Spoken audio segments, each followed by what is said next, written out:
Hello. I decided to cover an old Army story. It's something that a military experience I had. Doesn't have what you call a happy ending. I hate to say it. So I'm warning you up front. And I don't know what else to call this, but the Frozen Lake training tragedy.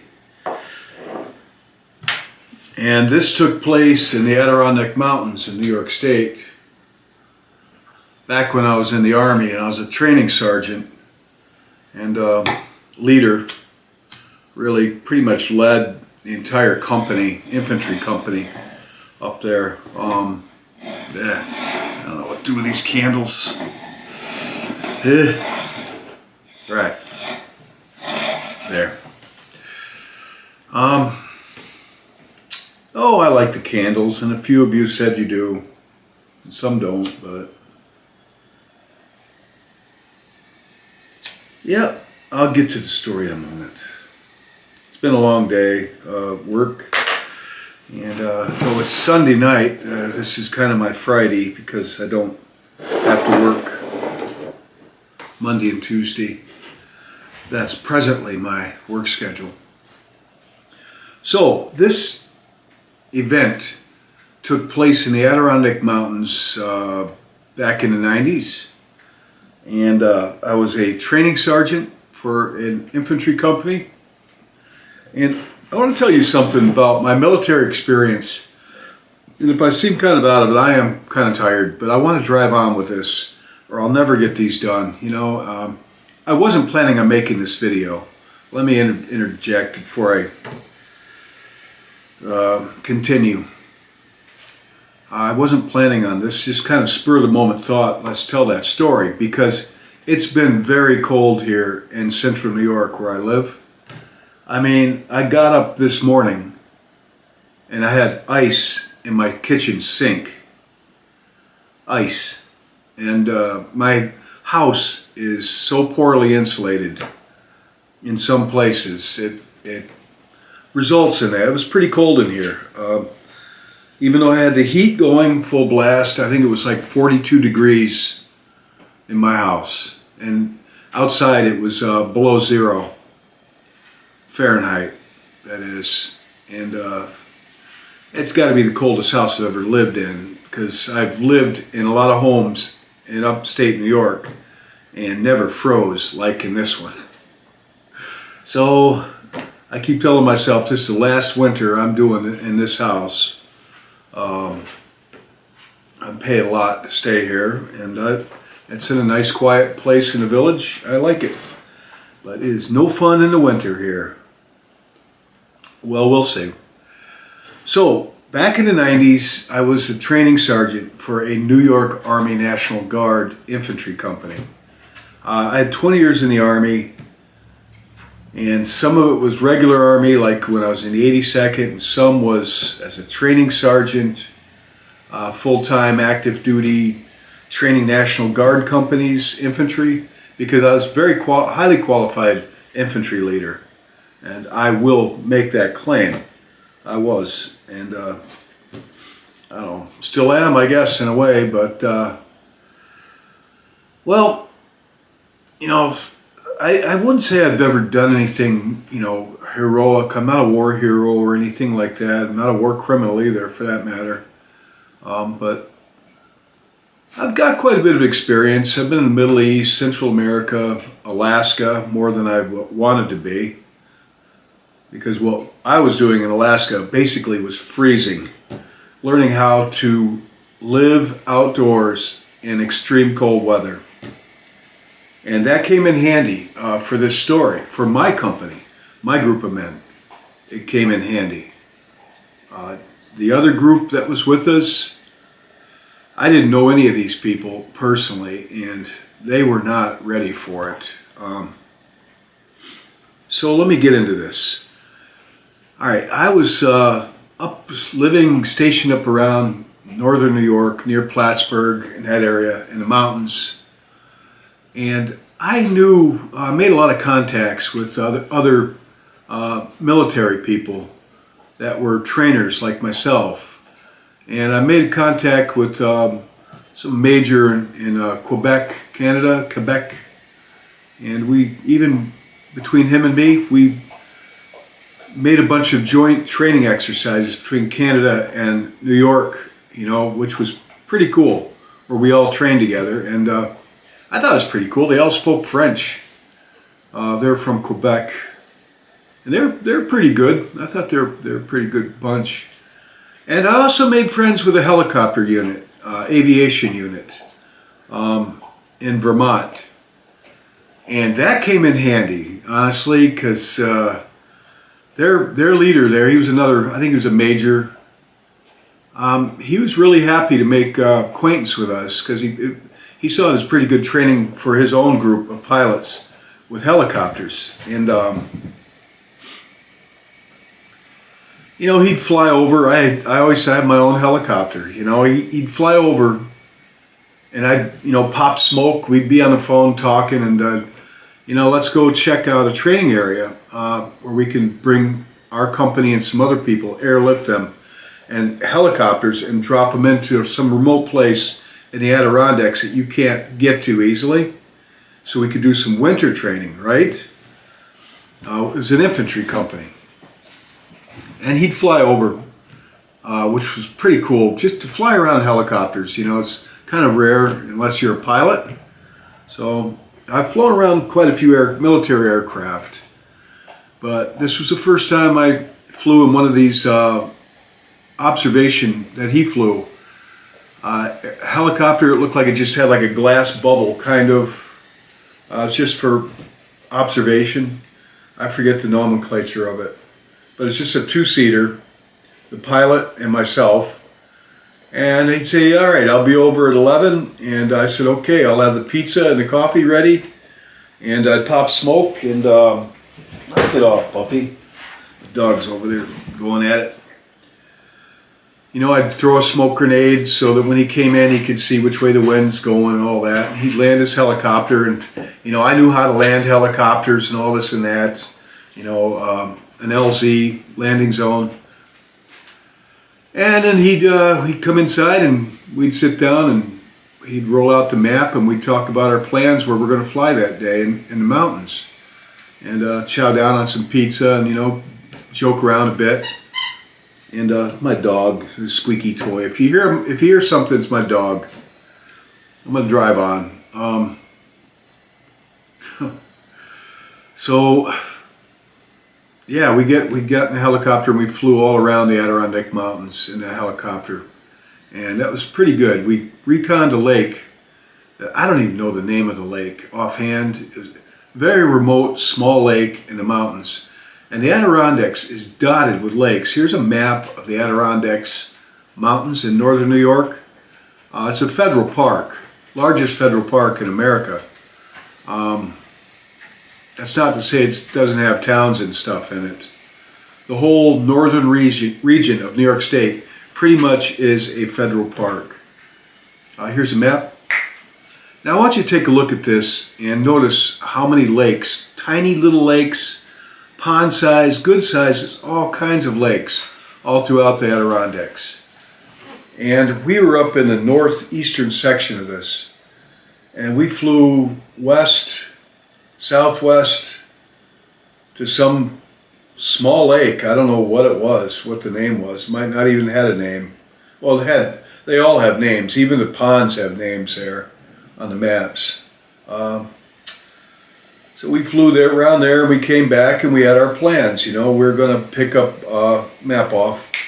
The plan was we were going to do some winter training, and when everything froze up as it does in the winter and in the Adirondacks, this helicopter pilot, along with other pilots, and I think they had UH-1H, old Hueys, Vietnam era helicopters, but a very good helicopter, real good, very dependable workhorse helicopter, outdated now, replaced with a Black Hawk, different variants. So they're going to pick our company of infantry guard up where I was at. That's to say there was about 80 men and myself. And we had a commander, captain, pretty good guy. He was a state trooper in Vermont, but a weekend warrior, you know. But these guys were pretty good. They were all mountain, kind of woodsy guys. They really took their jobs very serious, and everybody was in their 20s and 30s pretty much, you know. Might have been a few in their 40s, but for the most part, people were in their 20s and 30s in decent shape. And then this is where, in our battalion, had another infantry company in Albany area. And they were going to go with us, all right? They were going to do their own thing. They were going to go with us. And so I was talking to their command. I was training my men.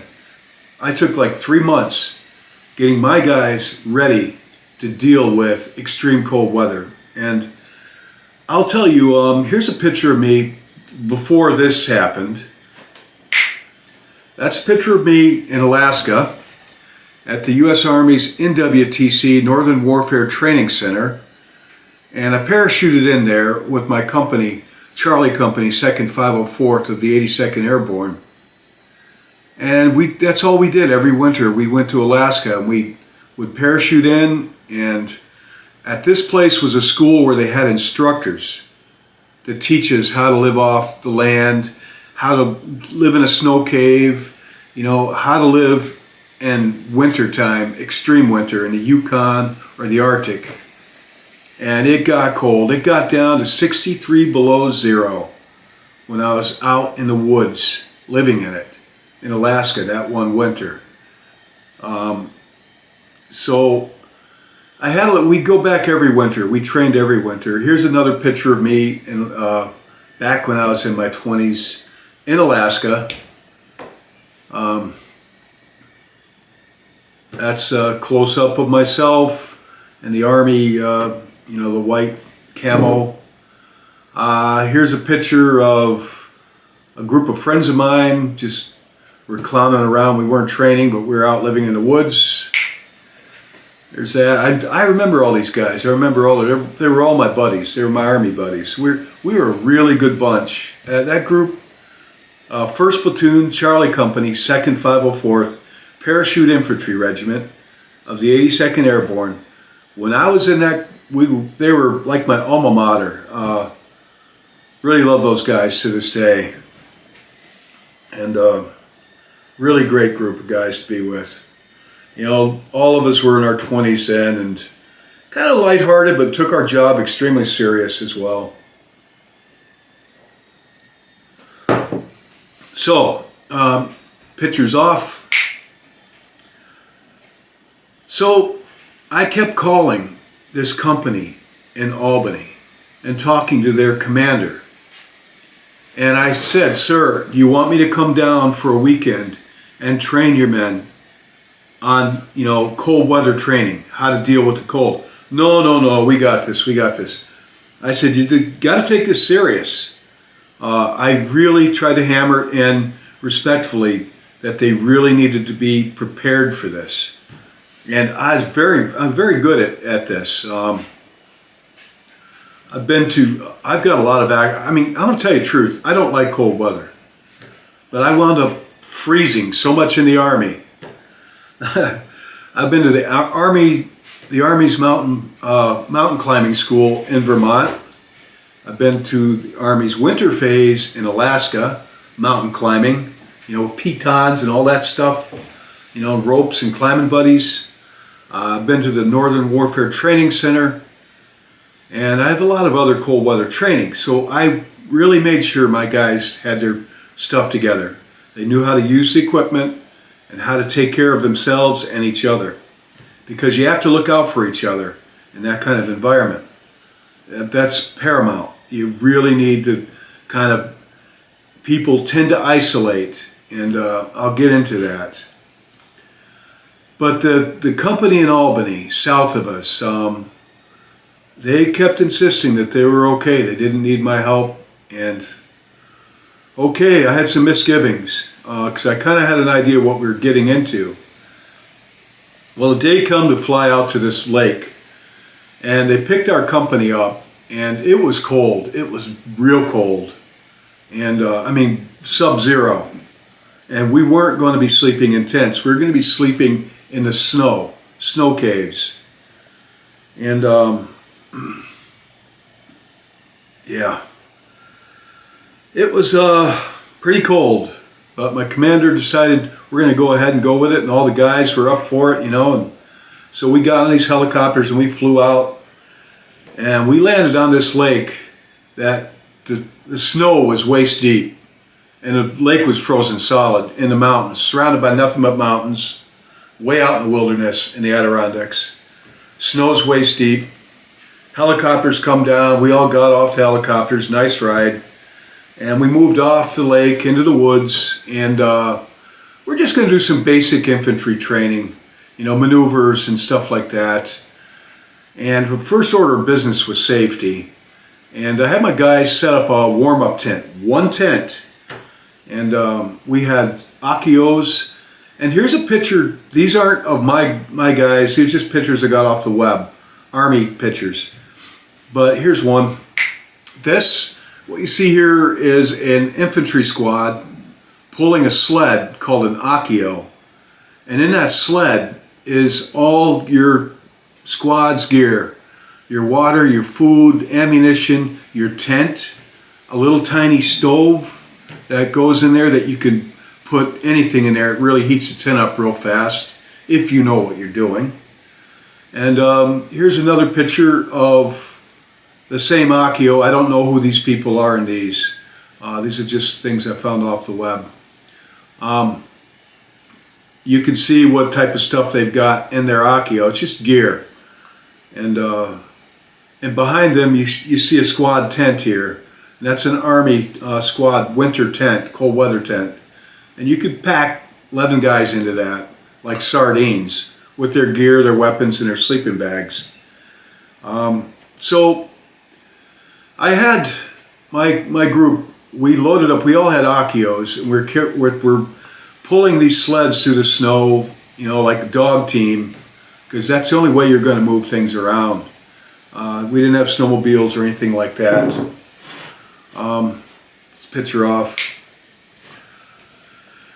So we got off the drops of the landing zone, which was the lake, the LZ, and with all our gear and our sleds and our gear packed into them, and we got into the woods, and I had the guys set up one of those tents, and they come with a little stove, a Yukon stove, just a little metal stove, but they really get going with a stove pipe that goes out through the top of the tent. And we drilled our guys, they could have everything packed in that Akio sled, wrapped up tight. And when I said go with a stopwatch, we drilled and drilled and drilled. Within 10 minutes, they had the tent set up and a fire going inside of the stove, inside the tent, which meant it got nice and warm in there, real warm, like 75, 85 degrees in the tent. And my guys were pretty good at that, and we trained for that. So I had them set this tent up, and I put my two newest soldiers, most inexperienced soldiers, their job was just to stay in that tent and keep that fire going. Everybody else, we were going to live out in snow caves. I mean, the snow was real deep. We just dig a cave and put your sleeping gear in that cave. And, you know, I showed them how to build snow caves and different structures. They could try a lean-to if they wanted to. Different structures to try to survive in the really cold weather, in the snow. And if somebody was really having a hard time, they could go to the warm-up tent, which the two guys I put in there, privates, they kept that thing going day and night. That was their job. Just keep that thing warm, you know, gather some wood and keep a little fire going in the stove. And my guys were really gung-ho. They wanted to train. They were out there training on their own at the squad level. That means like 9 men at a shot. They were out there working. They were enjoying this stuff.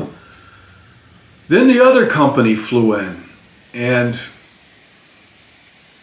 they got off. I watched them come in on the helicopters, about 75 men, and they moved off. I never saw them again. They moved off to a different area up on top of a hill, and the first thing they did was build a giant bonfire.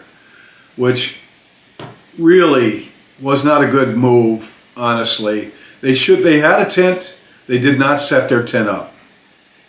They had the same gear we had, they failed to set up a warm-up tent. Instead, they just built a great big bonfire, and it got so darn cold that the commander canceled training.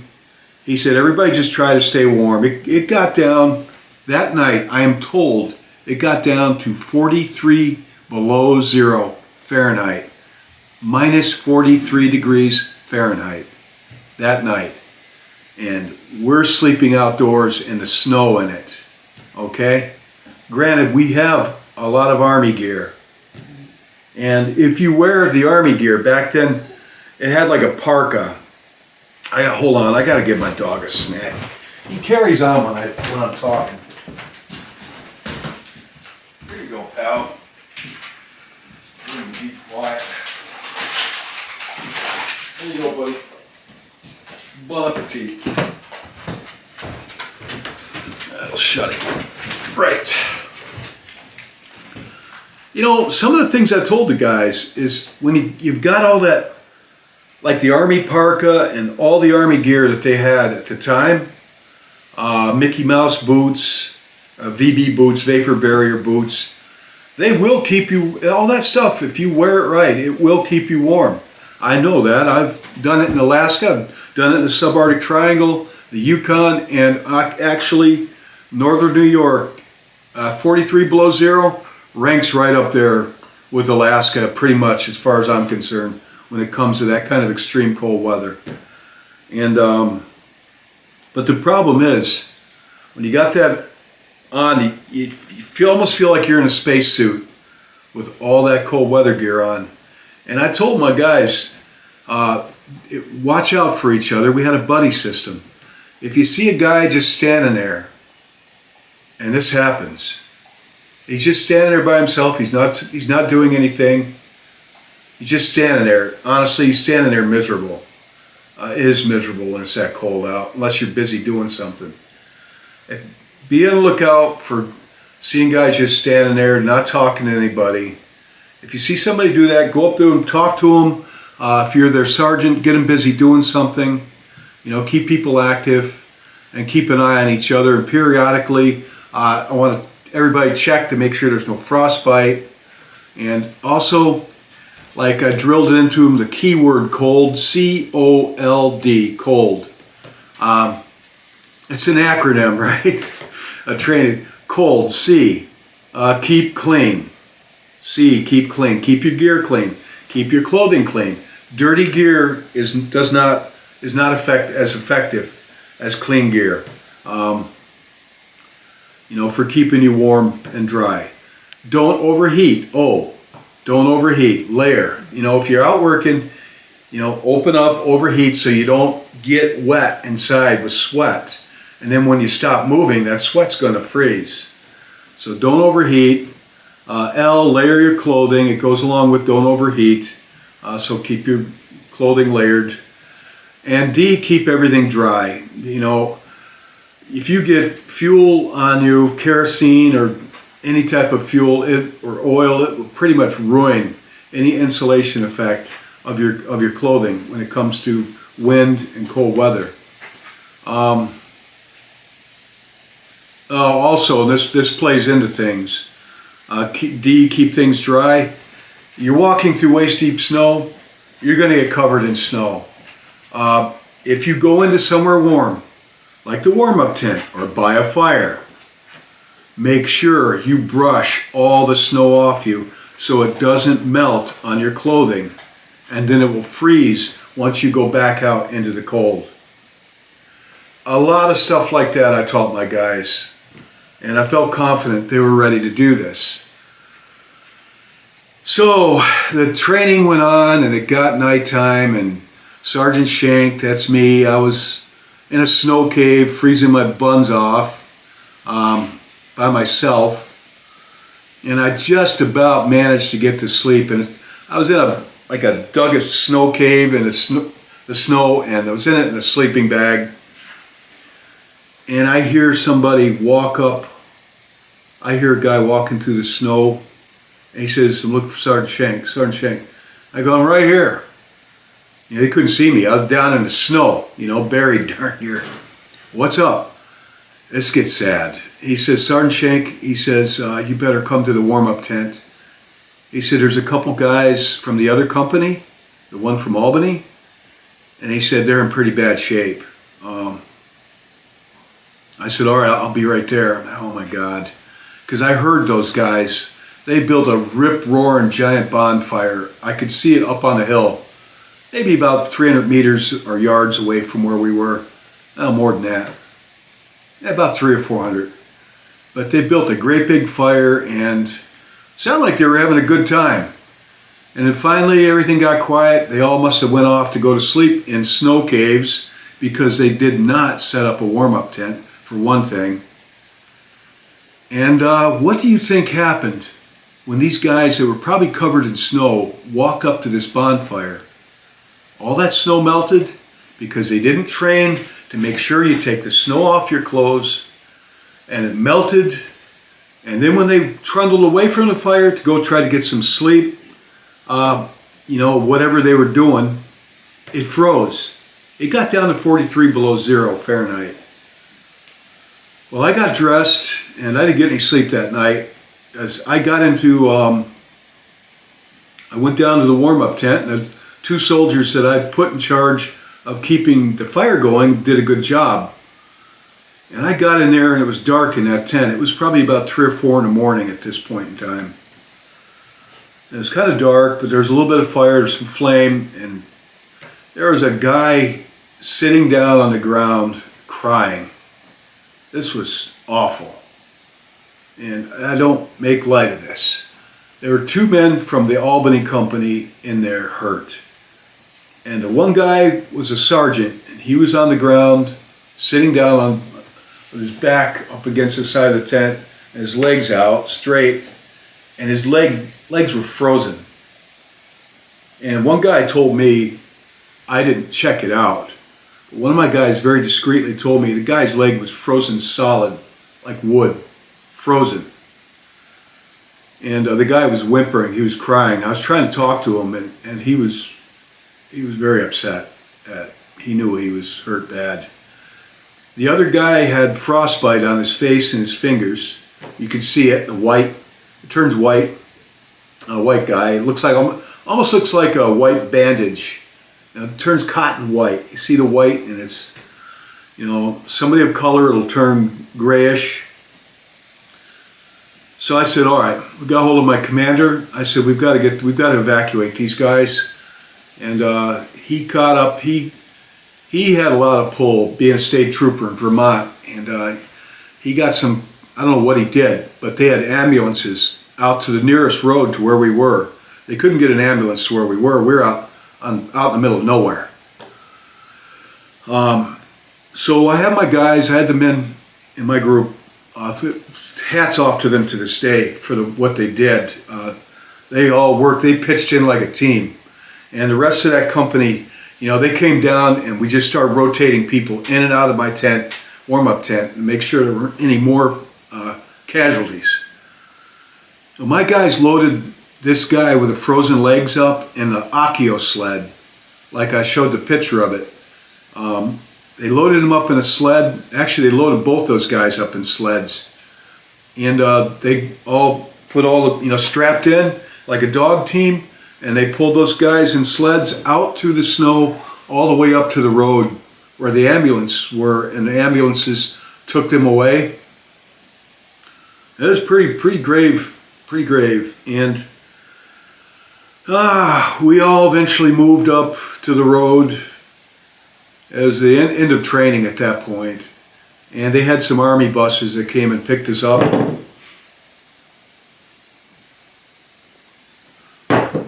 And we got back to the company, or where our building was eventually. And at some point, everybody was pretty quiet about it. But at some point, somebody said something about that guy had his leg, one of his legs were amputated. Though he lost a limb out of that. They just said he was in the hospital for a while. And at some point I learned that he had an amputation. And the other guy was going to be all right, but he did have frost. His nose was frostbite, had frostbite on his face and his fingers. And so I don't think he lost anything, but I'll tell you what, you get frostbite, if you don't lose a limb, like your fingers or your nose, it doesn't hurt when it happens. You don't even know it happened. I knew a guy that had it in Alaska. He wasn't even aware of it. A friend of mine. I said, hey, let me see your face, right? And what do you mean? I said, no, because you have to check each other. And he didn't even know it. But he looked like he had a piece of white, his nose was white. I said, you got frostbite on your nose. He said, no, I don't. I said, yes, you do. And they took him out of the field. And next time I saw him, his nose was all right. But it was all like scabby, looked pretty nasty for a while. But I remember when I'd see the guys out, I'd see 3 or 4 guys, they're just miserable. They're just standing there like statues with all this cold weather gear on. They're not moving. And you got to keep them busy, you know, as their leader. I'd go up, I'd break a joke. I'd go like this, and they'd look at me and they don't say anything. I said, a lot of mosquitoes out here, aren't there? And they're like, what? You know, I said, come on, guys, man, you're isolating. But none of my guys were hurt. But it was sad for somebody to this day doesn't have a leg because of that frozen lake training tragedy. I've been on a lot of training missions where people were hurt or killed, but not in my group. Never once. Not my group. Thank God. I did a lot of praying. I'll tell you the truth. I always prayed. But nobody in any of my group hurt or killed. Nobody. Not in 20 years. But that's not to say other people that were in the larger picture, people I didn't know, were hurt and killed. Quite a few, actually. So, but none of mine, nobody I served with. So, yeah, that's it. I just thought I'd share an Army story. I don't know about, have you ever camped out in the woods in the winter? I mean, stay warm, stay dry, cold, keep clean, don't overheat, layer your clothing, and keep dry, and plan everything out ahead of time. And if you go camping in the snow, let somebody know where you're at. They didn't have cell phones. Yeah, they did have. Cell phones were just starting to come in when this event took place. But the woods, if you've never camped out in the forest in the wintertime, the forest has a quality all of its own. It takes on a silence. At least when there's snow, everything's covered in snow. And then the predators and the winter animals still come out, and you could hear them, or the birds and stuff. But the forest takes on a whole different enchanting quality. All right, my camera ran out of batteries abruptly on that video, Frozen Lake Training Tragedy. So I didn't want to remake the video, and I didn't want to just let it end like that.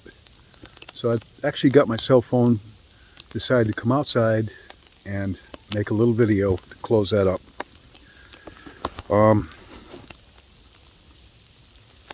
As you can see, we're getting a little bit of snow.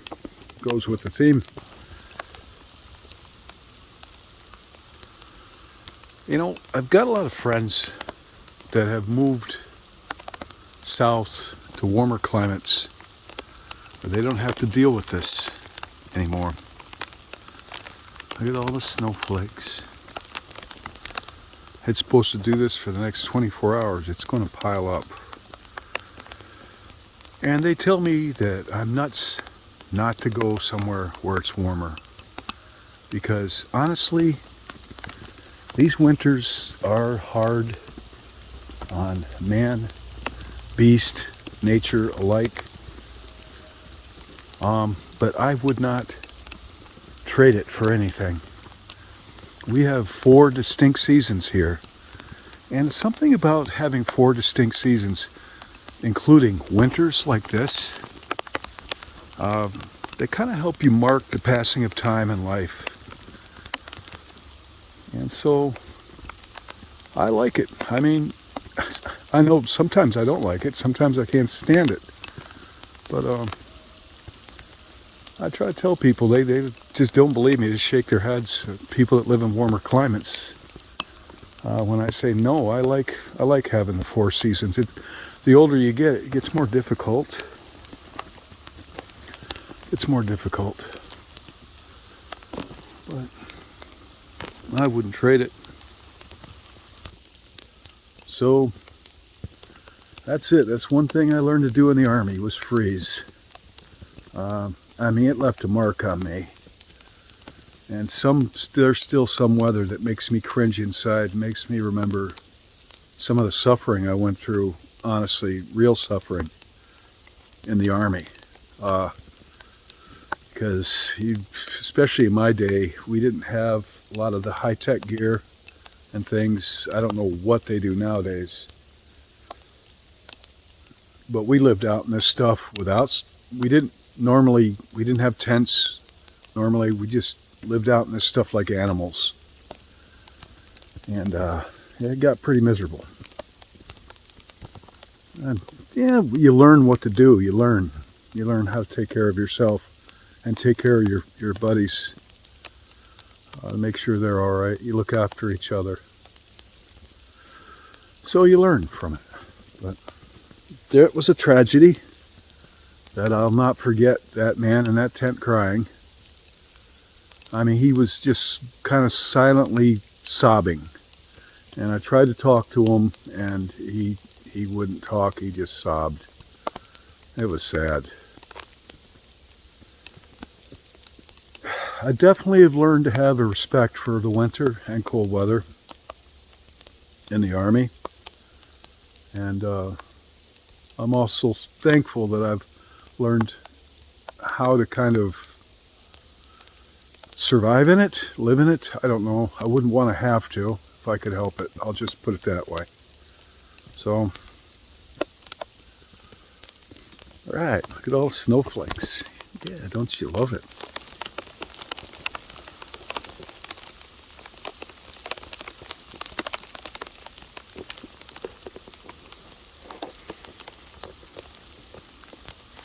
I do say that the 4 seasons do help people mark the passing of time in life.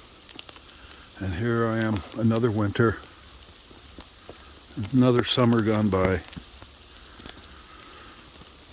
The fall, the spring come, long for the spring. I'll take the 4 seasons any day, I think, given a choice.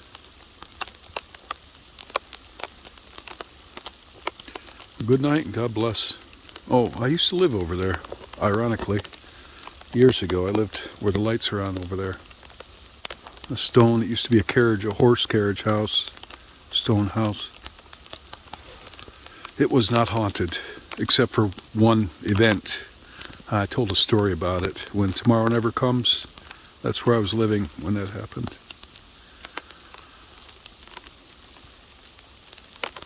God, you could hear the snow coming down.